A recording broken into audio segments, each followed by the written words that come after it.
Dino Dizdarevic, a 25-year-old chemical engineer with a bright future, a popular and beloved young man, has disappeared. He could walk in a room and just light it up. Everybody knew Dino was there and everybody loved him. And he knew how to make people smile and laugh and entertain. Dino's family had escaped war-torn Bosnia and ended up in Louisville, Kentucky, without knowing a word of English. Dino became his mom's hero. We came over and start new life.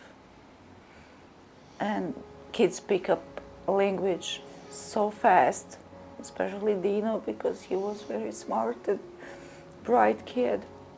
So a couple months later, he would translate for us. For Nick McBee, it was love at first sight.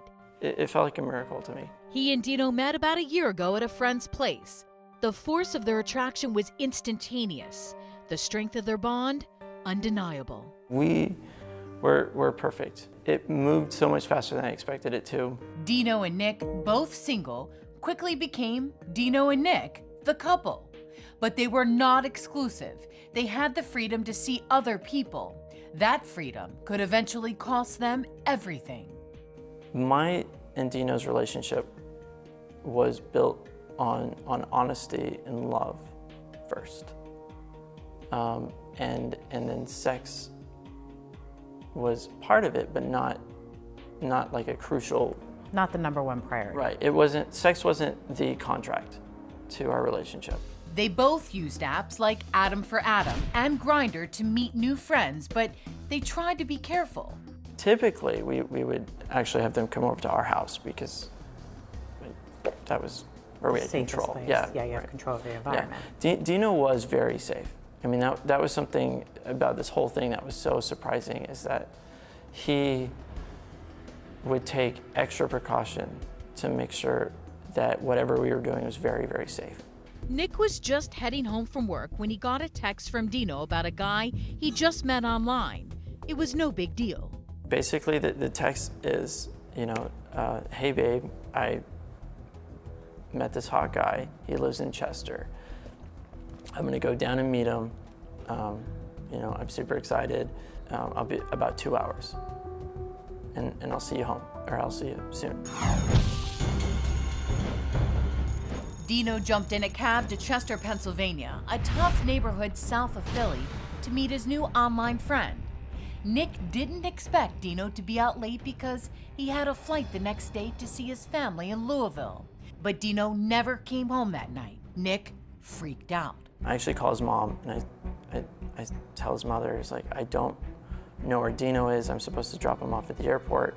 I haven't, and his plane is supposed to leave. Please, like, I don't know what's going on. So go to the airport, see if he's there, see if he gets off or something. Dino's sister waited at the airport in Louisville. The flight arrived on time, but Dino didn't. Now everyone who loved Dino was in a panic.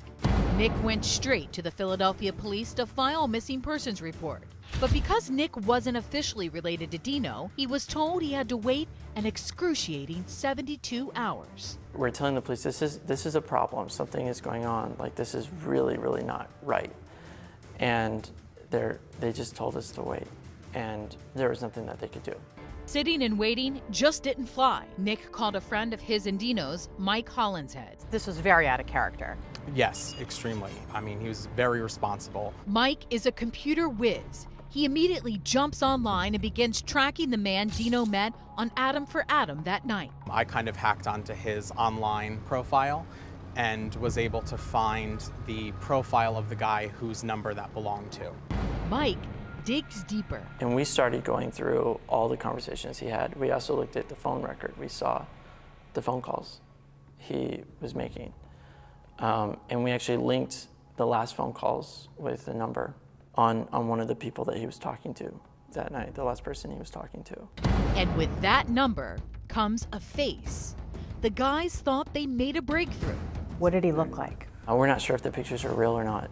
We did a Google search on some of the pictures, and they came up on some porn sites as well, so they could have just been copied and moved. Nick's heart sinks. Dino could have been meeting anyone and walking into real trouble. And now he's missing. Dino Dizdarevic has disappeared. Dino was scheduled to meet with a new friend he met online on the dating app Adam for Adam. Basically, the text is, hey babe, I met this hot guy. He lives in Chester. I'm gonna go down and meet him. I'm super excited. Nick McBee, Dino's boyfriend, was worried sick. The two had an open relationship, but Dino always came home at night. Nick went straight to the Philadelphia police to file a missing persons report, then called his good friend Mike, desperate for help. We decided to kind of find out what we could find out. So on the mobile version of the online site that Dino was using, there's like a GPS that tells you how many miles away or how many feet away from somebody you are. They hit the road heading for Chester, Pennsylvania, a very tough neighborhood, retracing Dino's route to the 900 block of Parker Street, where he was supposed to meet up with the guy from Adam for Adam. So we go down to Chester. We just are looking and driving around in grids until that location for that person's app gets within 100 feet of that person. And we get to an intersection, and where we're like, this is as close as we can get. And we kind of looked around. The neighborhood looked really, really sketchy. So we were like, well, let's not stay here. We took a screenshot of that showing that we were within 100 feet of him. We took a screenshot of where we were when we took that screenshot, kind of on the map, which was just right over there. And we took this information back to the precinct in Philadelphia. And we said, hey, it's like, this is what we've done. We've followed the app. We have a location. We believe he's there. This is the last person he was talking to. This is all the information we have. Please help us open this case. And they finally agreed. They actually said, okay. Back in Louisville, Kentucky, Dino's mom was engaged in her own desperate research. So we sit at the table and pick up phone and find online all these hospitals in Philadelphia. So we try to call each of them and ask, is anybody that age admitted in hospital? After calling Dino's phone over and over, Nick and Mike dialed Dino's number one last time. This time, someone finally answers. We told him that, it belonged to our friend who's missing and that we wanted to know if we could come get the phone, and he was nervous about it because obviously he just found a phone, and I understandably so. So we asked if we could give him the phone number of the police officer in Philadelphia who I guess had started the case, and he said yes, and to my understanding somebody else, a police or a detective, went to pick up that phone. But before we had finished with him, we asked him where he found the phone, and he said he found the phone about 2 blocks away from here. In Chester. With that revelation, Nick and Mike hurried back to the same spot where the phone was found. There were some guys kind of across the street sitting on the porch, and we asked them, if they've heard anything. Our friend had went missing, and they said, is your friend a white guy? And we said, yeah. Then hope turns to heartbreak. And they said, they found the body of a white guy a few blocks from here. Nick and Mike make the agonizing trek to the police station. They said, they had a John Doe. They didn't know who he was, and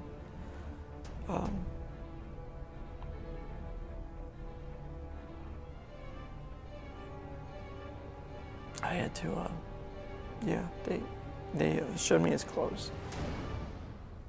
The desperate search to find this vibrant 25-year-old, so full of life, now becomes a hunt for his killer. Dino was found dead at the bottom of this fire escape. Cops cleared the person who found his phone, but the friend he was supposed to meet through the dating app is still a man of mystery. I went back to the area where Dino's body was found. At some point between midnight and 7 a.m., his body, he was murdered over here. Brenda Lewis is the unofficial crime watchdog for this tough neighborhood in Chester. She's baffled by the brutality and the eerie silence of that terrible night. If I would have heard a scream, you think I wouldn't? I would have looked right out my window and called. All right. I'll listen. Because you never know, it could be one of us, anybody that could happen to. That was sad. That was really sad. And he was killed how? It was blunt force trauma. Blunt force trauma to his head? Yes. And do we know what kind of weapon was used? We don't. No. Investigator Joseph McFade is running lead on the case. Did anyone in this neighborhood hear or see anything? As of yet, we have not gotten any information concerning that. We did a canvass the day of, and we weren't able to uncover anybody hearing him or seeing him. No screaming, no information, no nothing. No. This is still an active investigation. Yes, This is not something that's sitting on the shelf. it is not. You're working it all the time. Yes.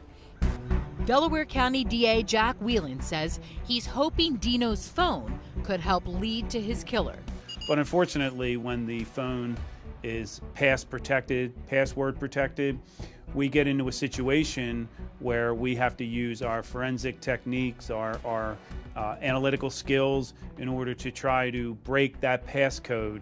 And we're successful in many cases. In some cases, we're not successful. Unfortunately, cops still haven't been able to hack into Dino's phone, and it retains its secrets. But the search for Dino's killer continues. He was a lifeguard, huh? At the YMCA? Yeah, he was lifeguard in YMCA. Back in Louisville, friends of Dino, determined to keep his spirit alive, made a memorial quilt for his mom and dad. It's built from his old t-shirts, medals, and awards that signify a young life filled with triumphs. A life that Nick is resolute will not disappear without a fight. Dino gave me a new life. He gave me hope, and I moved forward because I know that's what he would want me to do. And you know, his life matters, and we're never going to give up. We're never going to stop looking for who did this to him.